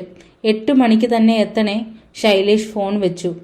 ഈസ്റ്റ് വില്ലേജിലുള്ള ഒരു ഹൈ ക്ലാസ് ഗ്രീക്ക് റെസ്റ്റോറന്റ് ആണ് പൈലോസ്. സ്പോട്ട് ലൈറ്റുകൾ ഘടിപ്പിച്ച കളിമൺ പാത്രങ്ങൾ മേൽത്തട്ടിൽ തൂങ്ങിക്കിടക്കുന്നു. ബീഹാറിലാണെങ്കിൽ ഒന്നിനും കൊള്ളാത്ത മടക്കികൾ അലങ്കാര വിളക്കുകളായി ഉപയോഗിക്കാമെന്ന് ആരെങ്കിലും കരുതുമോ? ശൈലേഷും ജ്യോതിയും എന്നെ ഡിന്നറിനായി പുറത്തു ക്ഷണിച്ചു കൊണ്ടുവന്നിരിക്കുകയാണ്. ജ്യോതി പ്രിയ എന്ന കൂട്ടുകാരിയെയും കൂട്ടിക്കൊണ്ടു വന്നിട്ടുണ്ട്, എന്നോട് നേരത്തെ പറയാതെ. പ്രിയ ഒരു ജേർണലിസ്റ്റ് ആണ്, അൽ ജസീറ ടിവിയുടെ ന്യൂയോർക്ക് ബ്യൂറോയിൽ. ഞങ്ങൾ ഹൈസ്കൂളിൽ ഒന്നിച്ചു പഠിച്ചതാ, ജ്യോതി പറഞ്ഞു. പ്രിയയെ കണ്ടാലറിയാം, 20 കടന്നിട്ടേ ഉള്ളൂ. നല്ല ഫാഷനിലുള്ള കണ്ണട, മെലിഞ്ഞ ദേഹം, നല്ല ഭംഗി. നേവി ബ്ലൂ നിറത്തിലുള്ള ടോപ്പും വെള്ള പെൻസിൽ സ്കേർട്ടും ആണു വേഷം. നിവർന്നു നിന്നാൽ ശരിക്കും വെളിവാക്കുന്ന പൊക്കിൾ വരെ ഞാന്നു കിടക്കുന്ന ഒരു നീളൻ വെള്ളി ചെയിനും. ഇത് മാധവ് യുണൈറ്റഡ് നേഷൻസിന്റെ ഒരു പ്രൊജക്റ്റിൽ പ്രവർത്തിക്കുകയാണ്, ശൈലേഷ് പറഞ്ഞു. ഞാനും പ്രിയയും പരസ്പരം കൈകൊടുത്ത് പുഞ്ചിരിക്കാനുള്ള സൂചനയാണ്. എന്റെ പരിശീലന പരിപാടിയെക്കുറിച്ചും ഇന്ത്യയിൽ ഞാൻ ചെയ്യുന്ന കാര്യങ്ങളെക്കുറിച്ചും ഞാൻ പ്രിയയെ പറഞ്ഞു കേൾപ്പിച്ചു. ഇന്ത്യയിൽ ഒരു ഗ്രാമീണ സ്കൂൾ നടത്തുകയാണെന്നാണോ? ഉഗ്രൻ, പ്രിയ പറഞ്ഞു. താങ്ക്സ്. ഞങ്ങൾ ഒരു കുപ്പി ഗ്രീക്ക് വൈൻ ഓർഡർ ചെയ്തു. മൂസാക്ക എന്ന മധുര വിഭവവും ചെറുതായി പൊരിച്ചെടുത്ത വഴുതനങ്ങയിലും തക്കാളിയിലും മധുരം പൊതിഞ്ഞ സവോളയും ചീസ് സോസും മറ്റു ചില ഇലകളും വിതറിയിട്ട് ഒരു ഗ്രീക്ക് വിഭവമാണ് അത്. കുന്നുപോലുള്ള ഒരു പച്ചക്കറി കൂമ്പാരമാണ് മുന്നിലെത്തിയത്. ഞാൻ ഒരു സ്പൂൺ എടുത്ത് സ്വാദ് നോക്കി. ഇത് നാട്ടിലെ ചോഖ പോലുണ്ട്, ഞാൻ പറഞ്ഞു. ചോഖ? പ്രിയ ചോദിച്ചു. ബീഹാറിൽ എല്ലാവർക്കും ഇഷ്ടമായ ഒരു വിഭവമാണ് ചോഖ. താൻ ഇന്ത്യയിൽ ഏതു ഭാഗത്തു നിന്നാണ്? ഞാൻ മിന്നസോട്ടയിൽ നിന്നാണ്, അവൾ പറഞ്ഞു. അമേരിക്കയിൽ ജനിച്ച ഇന്ത്യൻ വംശജർക്ക് തങ്ങളെ ഇന്ത്യക്കാർ എന്ന് വിളിക്കുന്നത് അത്ര പ്രിയമല്ല എന്നെനിക്ക് മനസ്സിലായി. ഓഹോ, എന്തായാലും ഇത് ഞങ്ങളുടെ നാട്ടിലെ ഒരു പലഹാരം പോലുണ്ട്. എന്റെ അച്ഛനും അമ്മയും ആന്ധ്രാപ്രദേശിൽ നിന്നാണ്, പ്രിയ പറഞ്ഞു. ശൈലേഷ് എന്റെ ഗ്ലാസ്സിൽ വീണ്ടും വൈൻ നിറച്ചു. ജ്യോതി പിന്നെയും ഭക്ഷണം ഓർഡർ ചെയ്തു. പുതുമയുള്ള ഗ്രീക്ക് വിഭവങ്ങൾ. ദാ ഈ ബ്രെഡ് കണ്ടാൽ നമ്മുടെ ചപ്പാത്തി പോലുണ്ട്, ഞാൻ പറഞ്ഞു. അതെ അതെ, ഇതെല്ലാം പരന്ന തരം ബ്രെഡാണ്. ഗ്രീസും ടർക്കിയും തൊട്ട് മിഡിൽ ഈസ്റ്റിലും തെക്കൻ ഏഷ്യയിലും വരെ ഇങ്ങനെ പലതരം പരന്ന ബ്രെഡിനാണ് പ്രചാരം, പ്രിയ പറഞ്ഞു. ഇവളെന്താ വിക്കിപീഡിയയോ? ശൈലേഷ് ജ്യോതിയുടെ മുഖത്തു നോക്കി ചോദിച്ചു. എല്ലാവരും പൊട്ടിച്ചിരിച്ചു. അല്ലാതെ പിന്നെ ഗ്രീക്ക് ഹോട്ടലിൽ വന്നിട്ടും ഇവൾ ഗ്രീസിന്റെ സാമ്പത്തിക പ്രതിസന്ധിയെക്കുറിച്ച് പ്രഭാഷണം നടത്താതിരുന്നത് ഭാഗ്യം എന്ന് കരുതിയാൽ മതി. ജ്യോതി പറഞ്ഞു. അയ്യോ ചതിക്കല്ലേ, സാമ്പത്തിക റിപ്പോർട്ടുകൾ ബാങ്കിൽ തന്നെ വേണ്ടുവോളം ഉണ്ട് വായിക്കാൻ ശൈലേഷ്. ഹേയ്, ഞാനിങ്ങനെ അറിവ് കാട്ടി തെളിയുന്നവളാണ്, അതിൽ അഭിമാനവുമുണ്ട്. ചിയേഴ്സ്. പ്രിയ ഗ്ലാസ് ഉയർത്തി കാട്ടി. ഞങ്ങളും ഗ്ലാസ് ഉയർത്തി. ഏയ് UN ബോയ്, പേടിക്കണ്ട, എന്റെ ഇത്തിരി വിജ്ഞാനം വിളമ്പി ഇനിയും തന്നെ ഞാൻ ബോറടിപ്പിക്കില്ല, പ്രിയ പറഞ്ഞു. അവൾ സ്വന്തം ഗ്ലാസ് എന്റെ ഗ്ലാസ്സിൽ മുട്ടിച്ചു. കുറച്ചു കഴിഞ്ഞ് രണ്ടു പെണ്ണുങ്ങളും കൂടി ഒന്നിച്ച് ബാത്റൂമിലേക്ക് നടന്നു. അവളെ ഇഷ്ടപ്പെട്ടോ? ഞങ്ങൾ തനിച്ചായപ്പോൾ ശൈലേഷ് ചോദിച്ചു. പ്രിയ, അവൾ നിന്നെ നോട്ടം ഇട്ടിട്ടുണ്ടടാ. ആളെങ്ങനെ? എന്താടാ ഈ പറയുന്നത്? ശരിക്കൊരു കളി കളിച്ചാൽ മതി, അവൾ നിന്റേതാവും. ഞാൻ താല്പര്യമില്ലാത്ത മട്ടിൽ തലയാട്ടി. ഞാൻ വെറുതെ പറഞ്ഞതല്ല ശൈലേഷ്, എനിക്ക് താല്പര്യമില്ല. നീ അവളെ കല്യാണം കഴിക്കണം എന്നൊന്നുമല്ല പറഞ്ഞത്. അവളെ പുറത്തേക്കൊക്കെ ഒന്ന് കൂട്ടിക്കൊണ്ടുപോയി രസിക്കടാ, ടെൻഷനൊക്കെ ഒന്ന് കുറയട്ടെ. നല്ല തമാശ. ന്യൂയോർക്കിൽ ഇനി എനിക്ക് അധികം സമയമില്ല, ആകെയുള്ളത് 2 ആഴ്ചയാ. അതുതന്നെ പോരെ? കാരണം ഇത്തിരി പ്രണയമൊക്കെ ഒപ്പിക്കാതെ പോവരുത്. ശൈലേഷ് കണ്ണിറുക്കി. എനിക്കൊരു ഫൈനൽ റിപ്പോർട്ട് തീർത്തു കൊടുക്കാനുണ്ട്. പാക്ക് ചെയ്യാൻ തുടങ്ങിയിട്ട് പോലുമില്ല. ഇതിനെല്ലാം പുറമെ ഇനിയും ബാറുകൾ ബാക്കിയുണ്ട് താനും. അപ്പോൾ ഈ റിയാഭ്രാന്ത് വിടാൻ ഭാവമില്ലേ? ഞാൻ ഒന്നും മിണ്ടാതെ 3ാമത്തെ ഗ്ലാസ് വൈൻ കുടിച്ചു തീർത്തു. ഇതിനകം ഒരു 1000 സ്ഥലത്തെങ്കിലും നീ കയറി ഇറങ്ങിയില്ലേ? ശൈലേഷ് ചോദിച്ചു. എന്തായാലും 2 ആഴ്ച കൊണ്ട് എല്ലാം അവസാനിക്കുമല്ലോ. എനിക്ക് വയ്യാതായി തുടങ്ങി. ആകാവുന്നിടത്തോളം നോക്കാം എന്നു മാത്രം. നീ ഒരു മണ്ടൻ തന്നെ, ശൈലേഷ് പറഞ്ഞു. അപ്പോഴേക്കും പെണ്ണുങ്ങളുടെ കുണുങ്ങിച്ചിരി കേട്ടു. 2 പേരും തിരിച്ചു വരികയാണ്. മാധവ്, താൻ ആളിത്തിരി സീരിയസ് ആണെന്നാ എന്റെ കൂട്ടുകാരി പറയുന്നത്. എന്നാലും ആലോചനയിൽ മുഴുകിയിരിക്കുന്നത് കാണാൻ രസമുണ്ടത്രേ, ജ്യോതി പറഞ്ഞു. പ്രിയ ജ്യോതിയുടെ കയ്യിൽ ഒരടി കൊടുത്തു. മിണ്ടാതിരിക്കടി, സ്വകാര്യം പറയുന്നതൊന്നും ഇങ്ങനെ വിളിച്ചു പറയാൻ പാടില്ല. തുടുത്ത മുഖത്തോടെ പ്രിയ കസേരയിലിരുന്നു. ശൈലേഷ് എന്റെ കാലിൽ ചവിട്ടി. കേട്ടോട പഹയ എന്ന് പറയുന്ന മട്ടിൽ. വെയിറ്റർ പിന്നെയും ഒരു കുപ്പി വൈനുമായി എത്തി. ഞാൻ എന്റെ 4ാമത്തെ ഗ്ലാസ് നിറച്ചു. അവസാനത്തെ മധുരത്തിന് നല്ലൊരു സാധനമുണ്ട്, വെയിറ്റർ പറഞ്ഞു. ഗ്രീസിൽ നിന്നുള്ള വാസന തേനും വാൾനട്ടും പഴങ്ങളും ചേർത്ത ഗ്രീക്ക് യോഗട്ട്. അതായാലോ? വിവരണം കേട്ടപ്പോഴേ മയങ്ങിപ്പോയ പെണ്ണുങ്ങൾ അതുതന്നെ ഓർഡർ ചെയ്തു. ഇനി നമ്മൾ എവിടെയാ പോകുന്നത്? പ്രിയ ചോദിച്ചു. ഓ, ഞങ്ങൾ രണ്ടും വെറും ബോറൻ ബാങ്കർമാരല്ലേ, രാവിലെ തന്നെ ജോലിയുള്ളതാ, ശൈലേഷ് പറഞ്ഞു. അതുകൊണ്ട് ഞങ്ങൾ വീട്ടിലേക്ക് പോകുകയാ. മാധവും താനും കൂടി അടുത്തുള്ള സ്ഥലങ്ങളൊക്കെ ഒന്ന് ചുറ്റിക്കണ്ടോളൂ. അതിനെന്താ, ഈ ഭാഗമൊക്കെ ഞാൻ മാധവിന് കാണിച്ചു കൊടുക്കാം. ഞാൻ മുമ്പ് താമസിച്ചിട്ടുള്ള സ്ഥലമാണ്. പക്ഷെ എനിക്ക് വേറെ ചില സ്ഥലങ്ങളിൽ പോകാനുണ്ട്, ഞാൻ പറഞ്ഞു. അന്ന് രാത്രിയിലേക്കുള്ള ലിസ്റ്റിൽ 5 സ്ഥലങ്ങളാണ് ഉണ്ടായിരുന്നത്. എടാ മാധവ്, ഈ തമ്പുരാട്ടിക്ക് ഒന്ന് ചുറ്റാൻ പോകണമെന്ന് ശൈലേഷ് പറഞ്ഞു. അവൻ മേശയ്ക്കടിയിലൂടെ പിന്നെയും എന്റെ കാലിൽ ചവിട്ടി. മതി ചവിട്ടിയത്, ഞാൻ പറഞ്ഞു. വൈൻ എന്റെ ധൈര്യം കൂട്ടിയതുപോലെ. എന്റെ ശബ്ദം പെട്ടെന്ന് ഉയർന്നതു കണ്ട് ജ്യോതി ഞെട്ടിയതുപോലുണ്ട്. എനിക്ക് പോയേ പറ്റൂ, ഡിന്നറിന് താങ്ക്സ്. എന്റെ ഷെയർ എത്രയാ? ഞാൻ എഴുന്നേറ്റു. തല കനക്കുന്നുണ്ട്. കുടിച്ചത് സ്വല്പം കൂടിപ്പോയി. മാധവ് ഇരിക്ക്, നിന്നെ സഹായിക്കാനല്ലേ ഞങ്ങൾ നോക്കുന്നത്, ശൈലേഷ് പറഞ്ഞു. അതിന് ഞാനെന്താ വല്ല തുലഞ്ഞ രോഗിയുമാണോ സഹായിക്കാൻ? വൈൻ ഗ്ലാസ് എന്റെ കയ്യിൽ നിന്ന് വഴുതി നിലത്ത് വീണു. നിലം മുഴുവൻ ചില്ലു കഷ്ണങ്ങൾ ചിതറിത്തെറിച്ചു. നിനക്ക് ശരിക്കും ചികിത്സ വേണം മാധവ്, നിന്റെ കളിയാകെ പിഴച്ചുപോയി, ശൈലേഷ് പറഞ്ഞു. മറ്റു മേശകളിലുള്ളവരെല്ലാം ഞങ്ങളെ തന്നെ നോക്കുകയാണ്. ഒരു വെയിറ്റർ വന്ന് ചില്ലു കഷ്ണങ്ങൾ പെറുക്കി മാറ്റാൻ നോക്കി. നമുക്ക് പോകാം ശൈലേഷ്. ബിൽ പേ ചെയ്തോ? ജ്യോതി പറഞ്ഞു. ഞാൻ പറഞ്ഞത് വല്ലതും തെറ്റിപ്പോയോ? പ്രിയ ചോദിച്ചു. ഇല്ല, ജ്യോതി അവളെ ആശ്വസിപ്പിച്ചു. പിന്നെ എന്താണിപ്പോൾ സംഭവിച്ചത്? ഈ പയ്യന്മാർ വളരെ പഴയ കൂട്ടുകാരാ. അവരുടെ സംസാരം ഇങ്ങനെയൊക്കെയാ. നീ പരിഭ്രമിക്കണ്ട. ശൈലേഷ് എന്റെ കൈമുട്ടിന് മുകളിൽ പിടിച്ച് റെസ്റ്റോറന്റിന് പുറത്തേക്ക് വലിച്ചു കൊണ്ടുപോയി. തണുത്തു കോച്ചുന്ന ഡിസംബർ കാറ്റ് ഞങ്ങളെയെല്ലാം നേരിട്ടു. നീ ലക്ക് വിട്ടിരിക്കുന്നു, ശൈലേഷ് സാവധാനം മനഃപൂർവ്വം താഴ്ത്തിയ സ്വരത്തിൽ പറഞ്ഞു. നമുക്ക് വീട്ടിലേക്ക് ഒരു ടാക്സി പിടിക്കാം, പ്രിയയെ വഴിയിൽ വിടാം. എനിക്ക് ലക്കു തെറ്റിയിട്ടൊന്നുമില്ല. മഞ്ഞു വീഴുന്ന റോഡിൽ ഉറച്ചു നിൽക്കാൻ വിഷമിച്ചുകൊണ്ടാണെങ്കിലും ഞാൻ പറഞ്ഞു. പച്ചവെള്ളം പോലെയല്ലേ വൈൻ വലിച്ചു കയറ്റിയത്. ഒരു മഞ്ഞ ടാക്സി അടുത്തു വന്നു നിന്നു. പെണ്ണുങ്ങൾ അകത്തു കയറി. ശൈലേഷ് എന്നെ മുൻ സീറ്റിലേക്ക് തള്ളിയിട്ടു. എന്നിട്ട് അവൻ പിൻസീറ്റിൽ പെണ്ണുങ്ങൾക്കൊപ്പം ഇരുന്നു. 3rd avenue 83-ാം street please. ഇടയ്ക്ക് 37-ൽ ഒന്ന് നിർത്തണം. ജ്യോതി ഡ്രൈവർക്ക് വഴി പറഞ്ഞു കൊടുത്തു. ഞാൻ കാറിന്റെ മുൻവാതിൽ തുറന്നു. എനിക്ക് 5 ബാറുകളിൽ കയറാനുണ്ട്. ഞാൻ പുറത്തിറങ്ങി. പ്രിയ കാര്യം മനസ്സിലാവാതെ ജ്യോതിയെ നോക്കി. നീ കുടിച്ച് വെളിവ് വിട്ടിരിക്കുകയാ. കേറിയിരിക്ക്, നമുക്ക് പോവാം. പുറത്തു വല്ലാത്ത തണുപ്പാ. ശൈലേഷിന്റെ ഉറച്ച ശബ്ദത്തിൽ നല്ല ദേഷ്യമുണ്ട്. എനിക്ക് വെളിവൊന്നും വിട്ടിട്ടില്ല, ഞാൻ ഉറക്കെ വിളിച്ചു പറഞ്ഞു. പിന്നെ അടിതെറ്റി റോഡിൽ 4 കാലിൽ വീണു. വലത്തെ കാൽപ്പത്തി തിരിഞ്ഞുപോയി. വല്ലാത്ത വേദന. നീ നാടകം നിർത്തി കേറുന്നുണ്ടോ? ശൈലേഷ് പറഞ്ഞു.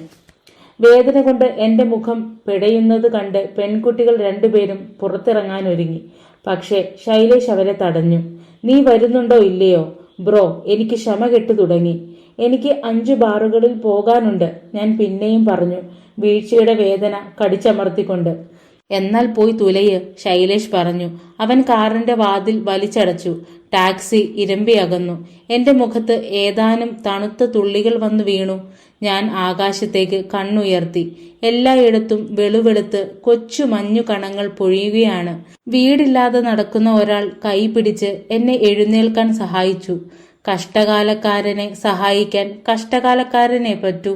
എനിക്ക് 5 ബാറുകളിൽ കയറാനുണ്ട്, ഞാൻ ആ വീടില്ലാത്ത മനുഷ്യനോട് പറഞ്ഞു. വല്ലാത്ത നാണക്കേടായി. നിങ്ങളുടെ മുഖത്ത് നോക്കാൻ പോലും പറ്റുന്നില്ല, ഞാൻ കണ്ണുയർത്താതെ പറഞ്ഞു. ശൈലേഷിന്റെ വീട്ടിൽ ഡൈനിങ് ടേബിളിൽ ഇരിക്കുകയായിരുന്നു ഞാൻ.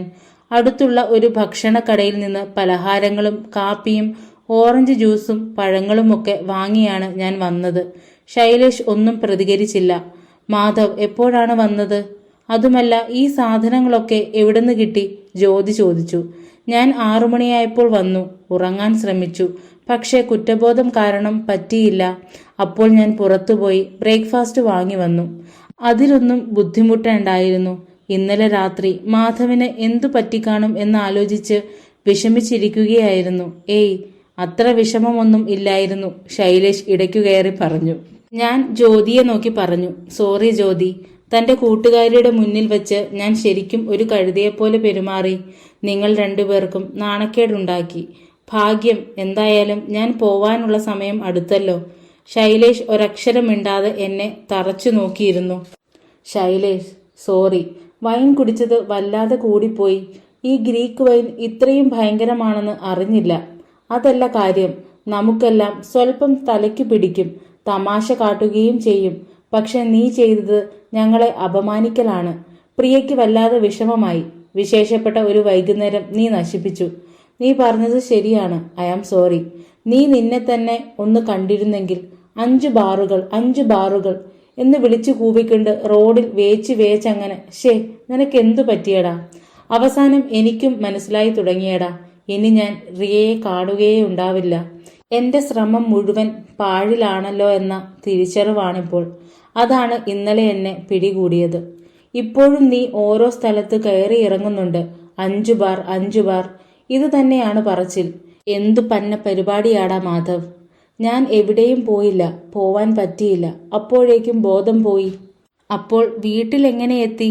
ജ്യോതി ചോദിച്ചു. വിറച്ച് ഞാൻ കണ്ണു തുറക്കുമ്പോൾ ഒരു ബസ് സ്റ്റോപ്പിനടുത്തായിരുന്നു. ഒരു ടാക്സി വിളിച്ച് നേരെ ഇങ്ങോട്ട് പോന്നു. ജ്യോതിയും ശൈലേഷും പരസ്പരം നോക്കി. ശൈലേഷ്, നീ പറഞ്ഞത് ശരിയാവാം. എനിക്ക് ഒരു സൈക്കാട്രിസ്റ്റിന്റെ ചികിത്സ വേണമെന്ന് തോന്നുന്നു, ഞാൻ പറഞ്ഞു. ശൈലേഷ് പരിഹാസഭാവത്തിൽ ഒന്ന് ചിരിച്ചു. ജ്യോതി 3 ബേഗൽ എടുത്ത് ക്രീം ചീസ് പുരട്ടാൻ തുടങ്ങി. ഞാൻ ബ്ലാക്ക് കോഫി എടുത്തു മോന്തി. എന്തായാലും ഇങ്ങനെ നിയന്ത്രണം വിട്ടു പോയതിൽ വലിയ സങ്കടമുണ്ട്. ഇത്രയും സഹായമൊക്കെ ചെയ്തിട്ടും ഞാൻ നിങ്ങളെ വിഷമിപ്പിച്ചു. കഴിഞ്ഞത് കഴിഞ്ഞു. ഇനി പാട്ടുപരിപാടികളിൽ പോക്കില്ല. റിയലി? പ്രോമിസ്? ശൈലേഷ് തന്റെ ബാഗിൽ കടിച്ചുകൊണ്ട് ചോദിച്ചു. യെസ്, ഇനി എന്റെ ഫൈനൽ റിപ്പോർട്ട് തീർത്തു കൊടുക്കണം. ന്യൂയോർക്ക് കുറച്ചുകൂടി കറങ്ങി നടന്നു കാണുകയും വേണം, മഞ്ഞും തണുപ്പുമൊക്കെ. അതിലുമൊക്കെ പ്രധാനമായി ബാക്കിയുള്ള ഒഴിവ് സമയങ്ങൾ നിങ്ങൾ 2 പേരുടെയും കൂടെ കഴിച്ചുകൂട്ടണം എന്നുമുണ്ട്. ഇനി നമ്മളൊക്കെ എന്ന് കാണും എന്നാർക്കറിയാം? ജ്യോതി പുഞ്ചിരിച്ചു. അവൾ ശൈലേഷിന്റെ മുഖത്തു നോക്കി എന്നോട് ക്ഷമിക്കാൻ കണ്ണുകാട്ടി. ഇനി പ്രിയയ്ക്ക് എന്നെ ഒന്നും കൂടി കാണാൻ ധൈര്യമുണ്ടെങ്കിൽ അവളോട് മാപ്പ് പറഞ്ഞേക്കാം. ശൈലേഷ് എഴുന്നേറ്റ് വന്ന് എന്നെ മുറുകെ കെട്ടിപ്പിടിച്ചു. എല്ലാം ഓക്കെ ആയോ? എന്തെങ്കിലും പറയടാ, ഞാൻ പറഞ്ഞു. പോടാ പൊട്ടാ, ശൈലേഷ് പുഞ്ചിരിച്ചു. റിയ സൊമാനി ബൈ, ഞാൻ ആർക്കും കേൾക്കാതെ ഉള്ളിൽ പറഞ്ഞു. ഏതാ സൈസ്? ഉറക്കെ പറയൂ, കേൾക്കാനില്ല. ഞാൻ ഫോണിൽ അമ്മയോട് ചോദിച്ചു. വീട്ടിലേക്ക് മടങ്ങുമ്പോൾ എല്ലാവർക്കും സമ്മാനങ്ങൾ വാങ്ങാൻ ഞാൻ സെഞ്ച്വറി 21 എന്ന സ്റ്റോറിൽ വന്നതാണ്. വലിയ സൈസ് വാങ്ങിക്കോ, പിന്നെ ബട്ടൺസ് ഉള്ള ഒരു സ്വെറ്ററും വേണം. സ്കൂളിലെ എല്ലാവർക്കും വേണ്ടി മിഠായി വാങ്ങിക്കഴിഞ്ഞു. അത് നല്ല ബുദ്ധിയായില്ല. ഇനിയിപ്പോൾ സമ്മാനങ്ങൾ കൊണ്ടുപോകാൻ തന്നെ വേണം പുതിയൊരു സൂട്ട് കേസ്. പരിശീലനം അവസാനിപ്പിക്കുന്നതിന് ഒരാഴ്ച മുമ്പ് ഞാൻ അവസാനഘട്ട റിപ്പോർട്ട് പൂർത്തിയാക്കി ഒലാരയ്ക്ക് നൽകി. താങ്ക് യു മാധവ്, താങ്കളുടെ റിപ്പോർട്ട് വായിക്കാൻ കാത്തിരിക്കുകയാണ് ഞാൻ, അയാൾ പറഞ്ഞു. താങ്ക്സ് ഒലാര, താങ്കൾ ശരിക്കും നല്ലൊരു ഗൈഡായിരുന്നു. മാധവ് ശരിക്കും മിടുക്കനാണ്. ഇവിടെ സ്ഥിരമായ ജോലി കിട്ടാൻ അപേക്ഷ നൽകിയോ? അടുത്ത ശനിയാഴ്ച ഞാൻ ഇന്ത്യയിലേക്ക് മടങ്ങും. ഒലാര പുഞ്ചിരിയോടെ എന്റെ പുറത്തു തട്ടി. ഞാൻ എന്റെ മേശയ്ക്കരികിലേക്ക് മടങ്ങി. ഫോണിൽ ഒരു missed call. Erica, Tribeca nation singer എന്ന് സേവ് ചെയ്ത നമ്പറിൽ നിന്നാണ്. ഞാൻ അവളെ തിരിച്ചു വിളിച്ചു. ഹായ്. എറീക്ക ഫോൺ എടുത്തപ്പോൾ ഞാൻ പറഞ്ഞു. ഹായ്, മാഡവ് അല്ലേ? അതെ, ട്രിബേക്ക നേഷൻസിൽ വെച്ച് നിങ്ങൾ കണ്ട ഇന്ത്യക്കാരൻ. How are you? നിങ്ങൾ ഒരാളെ അന്വേഷിക്കുകയായിരുന്നു, ശരിയല്ലേ? സിരകളിലൂടെ ചൂട് പടർന്നു. ഞാൻ സ്വയം പറഞ്ഞു, ശാന്തനാവൂ. ഈ പരിപാടി കൈവിടും എന്ന് ശൈലേഷിന് വാക്കു കൊടുത്തതാണ്. യെസ്, ശരിയാണ്. വല്ല ഭാഗ്യവും ഇല്ല. ഓക്കെ, എന്റെ കയ്യിലും കാര്യമായ വിവരമൊന്നുമില്ല. ചിലപ്പോൾ ഇതിൽ കൂടുതൽ ആശയക്കുഴപ്പമുണ്ടാക്കും. എന്നാലും പുതിയ ഒരു ഇന്ത്യൻ ഗായിക ഉണ്ടെന്ന് തോന്നുന്നു, ഒരു ഉയരക്കാരി. എന്നുവെച്ചാൽ ഞാൻ ഒരു സംസാരം കേട്ടതാണ്.